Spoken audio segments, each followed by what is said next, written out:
Welcome po muli sa Philippine Weather Trivia again para po sa mga bago sa channel na to. Ako nga po muli si Alvin Pura, isang meteorologist at ang inyong weather tito. So patuloy pa nga po ang paglakas nito pong Bagyong Tino habang binabaybay itong East Philippine Sea at unti-unti na rin po yung lumalapit sa ating kalupaan or landmass. Ayon sa pinakahuling ulat ng Pag-asa, ito pong Bagyong si Tino ay nasa Severe Tropical Storm category pa din, pero yun po ay nasa taas na bahagi na nito na nasa around 110 km/h. Nalakas ng hangin malapit sa gitna at kung minsan may mga pagbugso po yung umabot sa halos 135 km/h. So, konti na lamang po, yan po ay tutungtong na sa typhoon category. So, posibleng ngayong umaga rin ay umabot na po yan sa typhoon category ng Pag-asa. Ito naman pong Bagyong Tino ay huling namataan ng Pag-asa sa line around 360 km east ng Giwan, Eastern Samar. Medyo malapit na rin po yan sa ating landmass o kalupaan. At kung papansin nyo, yung kanyang bulto ng mga kaulapan ay sumasabit na po sa malaking bahagi ng Visayas, particularly ang Eastern Visayas, at ito pong hilagang bahagi ng rehiyon ng Caraga. Patuloy po itong kumikilos pa west-southwestward o bahagya po yung sumusubsob o pababa po ang pagkilos niyan sa bilis na 25 km/h. Again, maliban po sa direktang epekto ng Bagyong Tino, meron din po yung hila ng ating amihan o northeast monsoon at yung kanyang shear line ay nakaka-apekto naman dito sa ilang bahagi ng ating bansa. Kasama na po dyan ang Metro Manila. Ngayon, silipin natin kung saan posibleng pumunta itong Bagyong si Tino. So narito naman ang pinakahuling official forecast track ng Pag-asa para sa Bagyong Tino. Kung mapapansin nyo, meron tayong dalawang bilog dyan.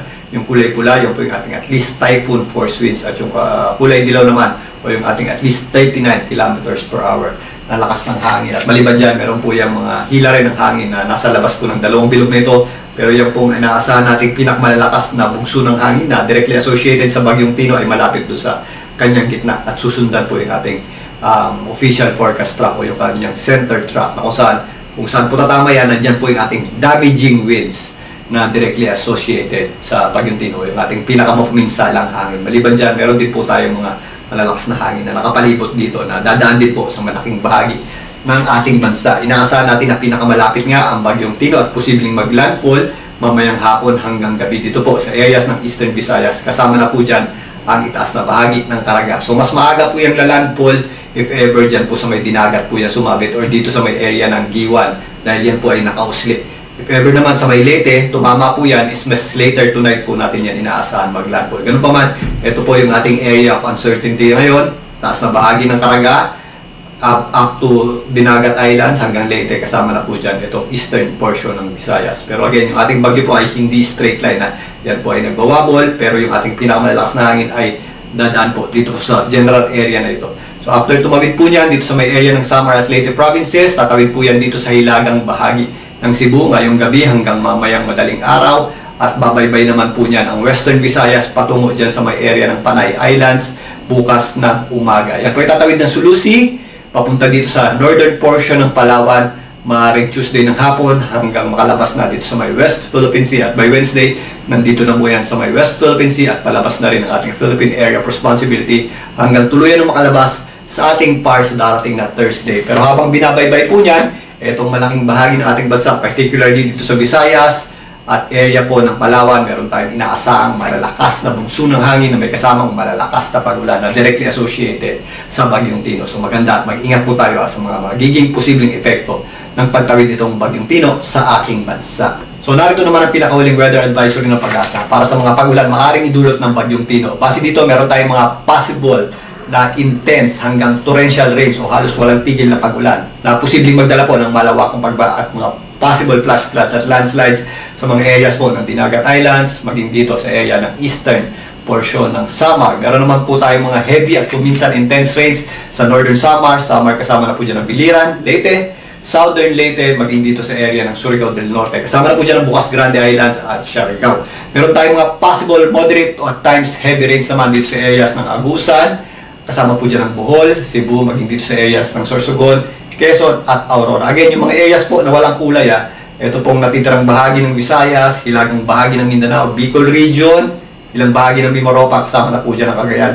Meron din po tayong mga posibleng mga pagulan dyan. Ito po ay given na papalapit na ang Bagyong Tino dito sa areas ng Eastern Visayas. At again, madadagdagan pa po ito. Silipin natin yan mamaya. Pero generally, malaking bahagi po ng ating bansa ay posible pong masakop ng malawak na kaulapan.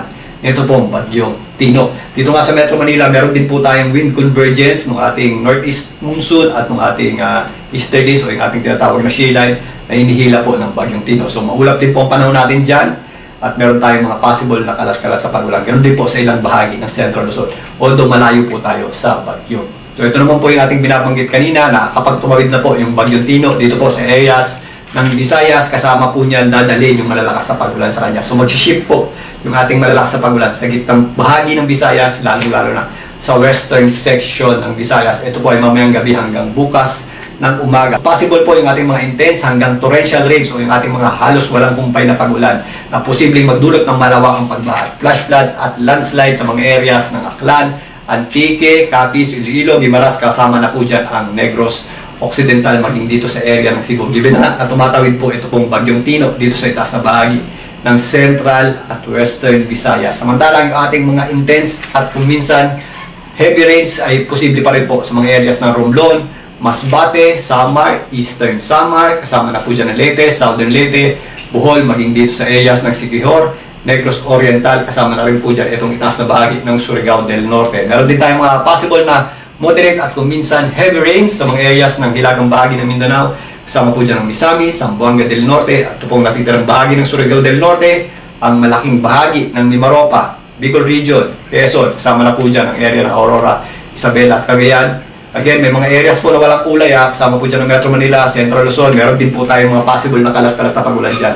Dulot naman ng ating inflow ng hangin at hinihila nito pong Bagyong Tino. Ito pong mga areas na yan na walang kulay, na malayo sa mismong bagyo, ay nakakaranas din po ng mga pagulan at mga posibleng thunderstorms. Again, ito pong mga pagulan na ito ay mag-shift pa habang tumatawid ang Bagyong Tino. So malilipat naman po yan dito sa malaking bahagi ng Mimaropa, particularly dito sa northern portion ng Palawan, mula bukas hanggang sa darating na Wednesday. Ngayon, silipin naman natin itong ating satellite image para sa actual na kalagayan ng ating kaulapan na nakaka-apekto sa ating bansa. So narito nga banda dito sa may East Philippine Sea center or gitna ng Bagyong Tino. Medyo sarado pa yung kanyang mata or yung kanyang center dahil meron pa po yung mga cloud tops sa ibabaw nito. Pero once na tumungtong po yan sa typhoon category at unti-unti pa yung lumakas, magpapakita na po yung kanyang mata or center. Pero generally, mapanganib na bagyo na po ito dahil nasa itaas na bahagi na po ito ng ating severe tropical storm nga at hanggang typhoon category. Maliban sa mga pagulan at malalakas na bugso ng hangin, meron din po tayong inaasahang mga posibleng storm surge na to.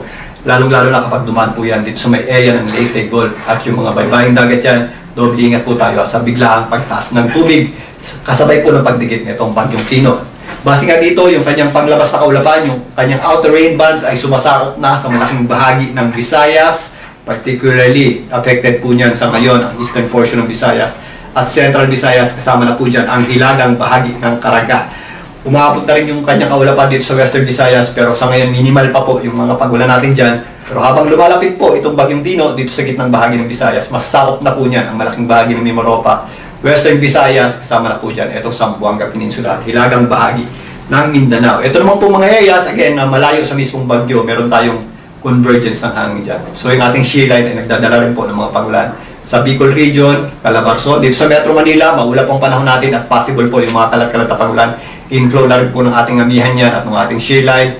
Ganun din po ang ilang bahagi ng Central Luzon. Particularly, itong eastern section nito, yung nakatapat sa Pacific, kasama po dyan ang areas ng Nueva Ecija, Bulacan, Aurora, Nueva Vizcaya, Quirino, at ilang bahagi ng Isabela, maging dito sa areas ng Cagayan. So madadagdagan pa po ang mga pagulan natin dyan habang tumatawid po ang Bagyong Tino. So ito naman po ay para mamayang gabi hanggang bukas ng madaling araw. Kung mapapansin nyo, yung ating malalakas na pagulan ay mag-shift na nga dito sa central portion ng Visayas at Western Visayas. Pero sako pa rin po niya ng Eastern Visayas at ilang bahagi ng Bicol Region. At yung ating shear line naman ay nandito sa eastern section ng Northern at Central Luzon. At meron din po yung inflow ng hangin dito po sa area ng Zamboanga Peninsula o northern portion ng Mindanao. Pero doble ingat po tayo dito po sa mga areas na particularly dadaanan ng center ng Bagyong Tino at yung mga areas na malapit sa gitna nito. Dahil nandiyan po yung ating malalakas na bugso ng hangin at malalakas na pag-ulan. At again, mamayang gabi po ito hanggang bukas ng madaling araw. So medyo madilim po kaya doble ingat po tayo at maghanda po tayo. So mas nagiging delikado dahil gabi po dadaan ito pong Bagyong Tino dito po sa mga areas ng northern portion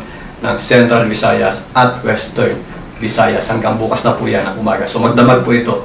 Kaya if ever meron pong evacuation plan sa inyong area, ang inyong local LGU, makinig po tayo doon. At ugalitin po mag-check ng heavy rainfall warning advisory ng Pag-asa at tropical cyclone wind signal ng Pag-asa. So mamaya balikan natin itong Bagyong Tino. Muli ako po ang inyong weather dito para sa Philippine Weather Trivia.